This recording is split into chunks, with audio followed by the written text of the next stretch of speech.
Hello! I read a lot of books this month. I set out to read a lot of books, and I am working on a couple of long-term projects. So because they're long-term, those books are also in June's reading. But let's get started. Sorry about the laptop being here. I normally try to fill out notes. I did not. I actually just spent more time reading. Let's get into some statistics. I read 25 books in the 30 days of June. 25 books in the I am so proud of myself for that. I have a few caveats on that because there were a couple of books that I wish I had done better. But we'll get into that when we cover the individual books. 25 books. 40% were audio. That means 60% I actually physically read, which is mind-blowing except for the fact that 4 of them were actually picture books. But that's still 21 books, 21 novels that I read. Still caveats with that though. So, 8 were fantasy, 5 were LGBTQIA+, 5 were literary, I had 4 picture books, 4 middle grade, 4 young adults, and 4 romance. And honestly, I couldn't tell you which ones were the romance ones, but that's okay. 3 were classics, 3 were nonfiction, 2 mysteries, 2 graphic novels, and 1 is more comic book. My average star rating, 4.12. That's pretty good. Slightly inaccurate because some of my 4 stars were probably more like a 3.9, but that's okay. I did not do very well with reading my June TBR, but that's not really a surprise because as I mentioned before, it seems that the books we pick out at the beginning of, say, June are the books that I actually end up reading in, say, July. I should show you my shelves. I keep my monthly TBR on the bottom shelf where I can see it. But next to it is a smaller stack of the books that I didn't read from the previous TBRs. And that stack is actually pretty small. Now, some of them were library books and had to go back. I'm doing a pretty good job of reading the books that we pick out. I'm just not reading them in the month that we picked them out for. Whatever. So that is from this. I will close that, move that out of the way. You should see this table. Actually, you should not see this table. This table is such a mess, and I am so sorry for my family. I have multiple boxes of puzzles. I did not read Alice in Wonderland like I thought I would, and I will soon anyway, because I am actually working on this very difficult Alice in Wonderland puzzle. I am currently working on all of this white. So I would show you how far I am, but there isn't really much to show because I haven't really done that much of the white yet. Oh, and sorry if you can hear the banging and all the noise. I think I said that in a previous video. My neighbor is doing yard work and he is still doing yard work and we are all getting very tired of all the noise. But that's all right. It'll be gorgeous when he's done. Per usual, I will do picture books first and then middle grade, then young adult, then adult. Well, then classics, then adult. And I'm going to warn you ahead of time that I will not talk about some of the books all that much because they were either in a previous video or they are going to be in an upcoming video. So let's get started. I need my tea. It's late in the day and I am still drinking my tea, and I should not be drinking my tea this late in the day, but oh well, I am going to do it anyway. So, picture books. A book of maps for you. This was, I thought, a really cute book. Before moving away, a young cartographer creates a map for the new people moving into his home, and he shows the map of the house and the neighborhood, and it's really cute. I gave it 4 1/4. Can you hear that? I'm gonna go close the window. Okay, I'm back.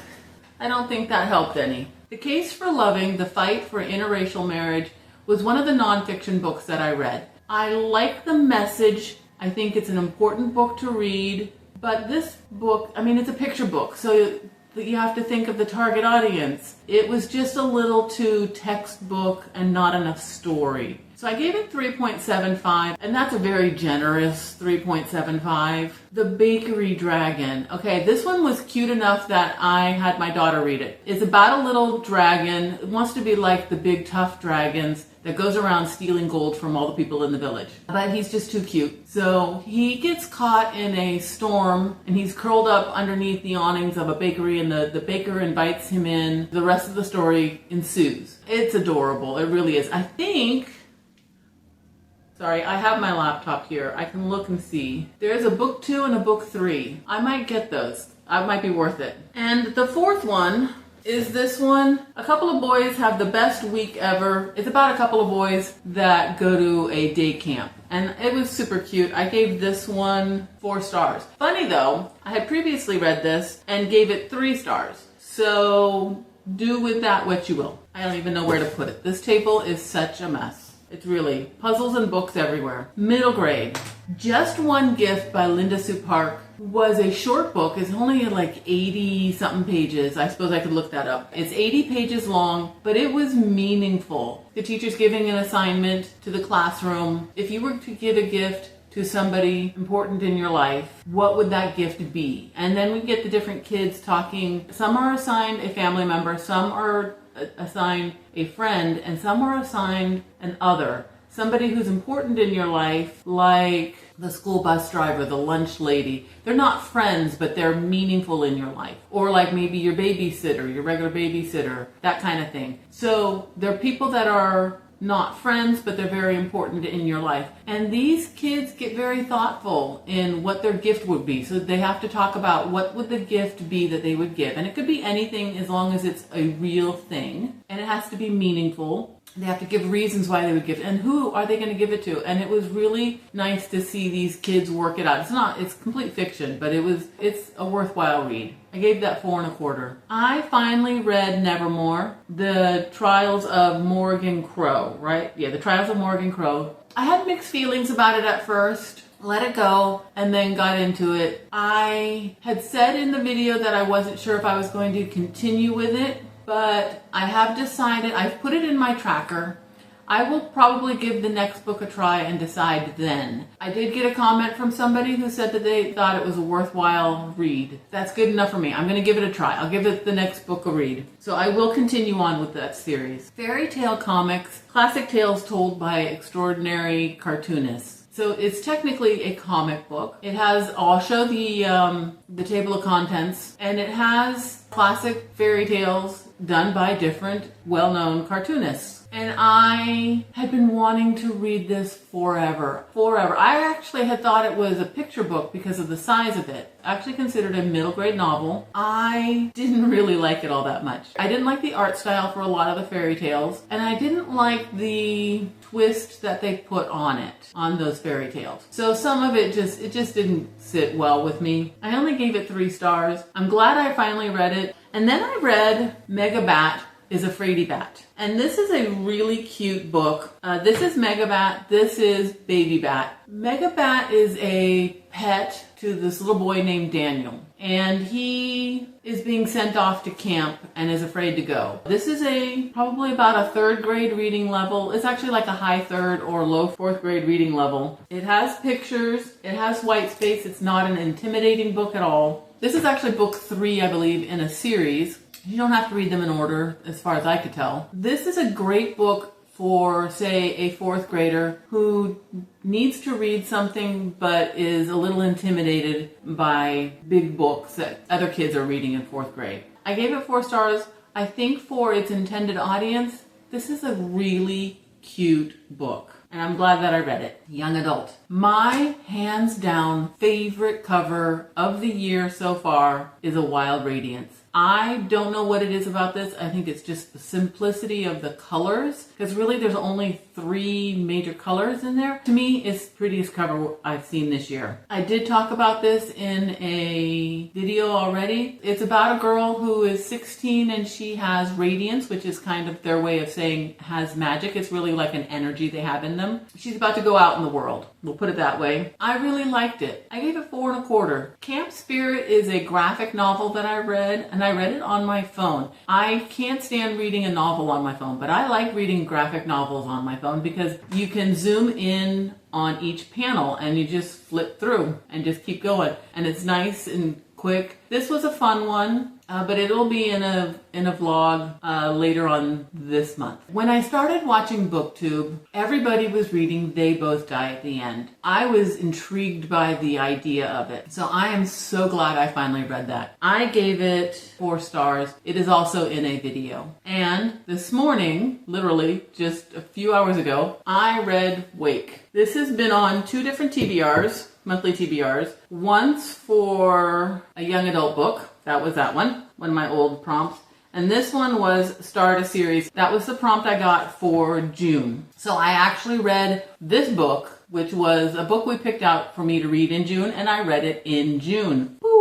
Imagine that. Janie is a girl that if you fall asleep near her, she will slip into your dream. She's just a bystander. She can't interact. If you do see her, when you wake up, you don't remember that she was there. The first time it happens, she's 8 years old and she's on a bus or a train or something. She falls into a businessman's dream and he has the whole naked in front of the board meeting kind of a dream. It's kind of a shocker for her when she's 8 years old. She also has a mother who is an alcoholic and is very much, even back then when she's 8, very much not in the picture. She's also very poor because her mother's an alcoholic and is very much not in the picture. It starts off kind of when really gets going when she's in 6th grade. And a new neighbor comes in next door, Carrie, and they become friends. So Janie and Carrie are friends. They have sleepovers, they hang out, they go to the same school, and they stay friends all through high school. Most of this book takes place during high school. There's a boy that comes into the picture. His name is Cable. So it's a little bit romance. And as Janie gets older, she gets more control. So I really enjoyed it. I gave it 4 1/4. Which is interesting because this is one of those books that does not have a high rating. On Storygraph, it's a 3.5. On Goodreads, I think it's a 3.6. So, which is beginning to get through to me that I need to be less judgmental about those numbers, basically. But I am so glad I finally read this. I had been wanting to read this forever. I have 2 more books in the trilogy, and I'm going to read them. There's also a 0.5, but I don't generally like 0.5s, and it's basically Cable's story, and I'm not that interested. I am so glad I finally read that. And now, so that was picture books, middle grade, young adult. Now we're going to do classics. I think I've had too much caffeine. Okay, I've read 3 classics. The first one was Cannery Row, and I hate to say that I'm surprised, but I really liked it. I gave it 4 stars. I enjoyed the book. One of my long-term projects, it'll be in a video. I also read To Build a Fire. Now this is a very, very, very short Jack London book. And The Long Valley, which is also by John Steinbeck. This is actually a short story collection. So I'm not usually into short stories. There were some in here that, as per usual, that I didn't like. There was one that I actually tried. I ended up DNFing. But mostly, I actually really liked it, though I question his relationship with women. Adult fiction, which is why I have my laptop open. I don't have a lot of notes. The very first book I read, which I finished on the 1st of June, was Yesteryear. And I really liked it. I know everybody's reading it, and some people like it, some people don't. The premise of the story is Natalie lives a traditional lifestyle and she is on YouTube. Cute little farmhouse, she has cute little kids, bakes and cooks and cleans and yard work, collects the eggs, all that. People who are watching don't realize that she has nannies plural. She has an industrial oven, she has a hidden microwave, and all of that. They don't realize that she's much more modern than she comes across. Then one day she wakes up and she's in like the 1800s. And so here's where I think people don't like the story or where they have issues with it. Because we are in Natalie's head. She doesn't know what has happened. How she went from current time, like very current time, to the 1800s where she actually has to cook in a wood-burning stove. She has to collect the eggs and all of that. Truly, truly living off the land. It seems like people don't like the explanation of the 1800s. I am very pragmatic and I actually kind of did like it. I think you should read it, decide for yourself. I enjoyed the book because we were inside Natalie's head and she's not a likable character. She is very much not a likable character, but it's kind of fun to watch her fall apart. There was a lot of commentary on that kind of lifestyle. I liked being inside her head with all the F-bombs and the blasphemy to the rest of the world as very prim and proper. And it was just kind of funny. So I gave it 4 1/4. I can understand why people didn't really like it. The next novel I read was Stakeouts and Strollers, which I talked about in a video, and I was slightly disappointed in it. I thought it would be quirkier. I gave it 4 stars, but it kind of is only barely there. A book that I really did enjoy was How to Read a Book. I really did enjoy this. I gave it 4.5. It's less a book about books and more about forgiveness and second chances. Red at the Bone, Jacqueline Woodson. Sorry, I haven't been saying the authors' names, but I hope the picture is big enough that you can see. I don't even know what to say about this book. I did talk about it. It was just beautiful. I gave it 4.5. Okay, Raven Scholar. I have the book in front of me. However, I did not have the book in front of me when I was listening to it. And I do not recommend that at all whatsoever in any way, shape, or form. Especially if you have any kind of ADHD or ADD, that kind of thing. I tried very hard to pay attention because I knew, this is a heavy book. It is very solid. I had a few issues, and it's all because I was listening to it and I did not have the book with me. I spent probably 70, 80, maybe like 80% of the book thinking that the king, the emperor, the ruler, and whatever his name was were 2 different people. That was something I didn't catch. There was one person whose name I swear showed up somewhere at the 60%. I'm like, I have no clue who that person is. I had no clue until the end, like even at the end, it was just some person and I kind of had to just go with it. But other than that, there are a lot of people, but I do think that they were introduced well so that you can grasp who they are individually. There were just some of the other minor characters that I had a really difficult time keeping track of who they were. Sorry for the mugshot look and to break in, but this is editing me and I was going to say surprisingly incoherent, not really surprising. I was incoherent in my review of Raven Scholar, so I thought I would break in. One other complaint that I had about Raven Scholar is that the world building is really good. It is very well done in this. They have like a swear that they would say, which is by the 8s, because 8 has a significant meaning in their world. So it felt very jarring with all the F-bombs. It felt like they should have some other kind of word for swearing. So that I didn't like. That just didn't feel, and it's a minor complaint, but it felt out of place to me. So what is it about? It starts off with a chapter or 2. I think it's just a chapter where we are introduced to a situation. And then there's a time jump and we meet the Raven Scholar. And she's very much an academic type of person. There's going to be a trial because the king has ruled for so many years. It is time for somebody else to be in charge. The person who is a raven is unalived. And for some reason, they picked the Raven Scholar, the very academic person, to be put in her stead. The other part I wanted to mention, I think it had a really good plot twist, but the heightened action just kind of went on and on and on and on. And I was kind of like, okay, that's enough. Let's get on. And I felt that after the big plot twist, it was kind of dull. And yet there was still a lot to get through. So it is 4 stars for me, but kind of only just. I've written it down in my series tracker, but I'm not fully committed to reading the next book because it doesn't come out until 27. And I barely remember this book at all right now. And I only read this 10 days ago. And I couldn't tell you a person's name or anything. And that's on me. That's the passivity of an audiobook. Yeah, I haven't fully decided. Is it worth the hype? Yeah, I would say it is. Probably 80% worth the hype. I think my issues with it are really mostly on me. I read God of the Woods, another book that everybody's talking about.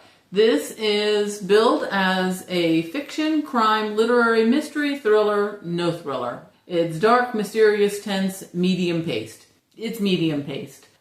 Possibly slow paced. This is zero thriller. I don't know. Maybe I need to figure out what distinguishes a book as being thriller, but this had almost no suspense.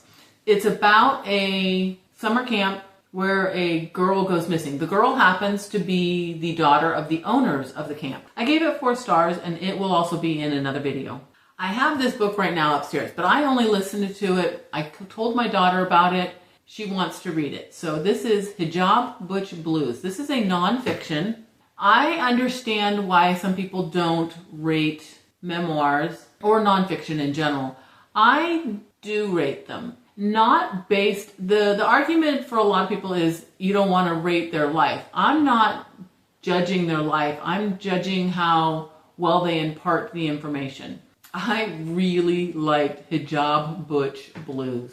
This cover is stunning. We follow Lamia as she, I think it starts equivalent to like 5th or 6th grade, I think, when it starts. And we follow her through, I have no idea how old, probably late 20s to maybe early 30s, as she kind of grows and develops and understands and finds friends. She's basically trying to find her people. And I loved this. I was enthralled. I kept telling my family members about it, talking about it, and that tells me a lot right there. So I gave it 4.75. I don't know why it's not a 5.0. Probably should be. Maybe I'll give it the extra 25 just for its cover. I highly recommend this. So the description says, a queer hijabi Muslim immigrant survives her coming of age by drawing strength and hope from stories of the Quran. It is actually very religious. In this daring, provocative, and radically hopeful memoir.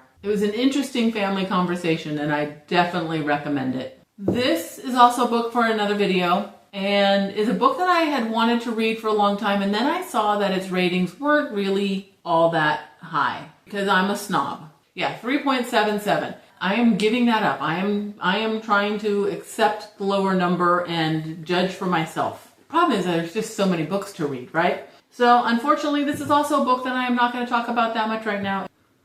This is one of the graphic novels that I read. It's adult. It's very PG, but it is supposedly, it says, I will judge you by your bookshelf. It's by Grant Snyder. That's actually the table of contents. Even though it's supposed to be, I will judge you about your bookshelf, it's really more about being an aspiring poet and being an aspiring writer. So if you want to write, or want to be a writer, or you are writing, I highly recommend this. I think it's super cute. I gave it 4.25. Even I could read it in one day. I don't think I did. It has a lot of pages like this with tiny little panels. Very cute. I recommend it. Very quick read. And then my last adult book, and a book that's on my 26 and 26, which I don't think, oh actually, I did at least 2 books that were on my 26 and 26. So very glad about that. 5 Broken Blades. I finished this yesterday and I really liked it. I'm so glad I finally read it. I had been hearing mixed reviews, and some people didn't really like it, didn't want to continue, or didn't like it enough to continue the series. Some people don't like the series as a whole. I think the audiobook was phenomenal, but I'm so glad I had this book.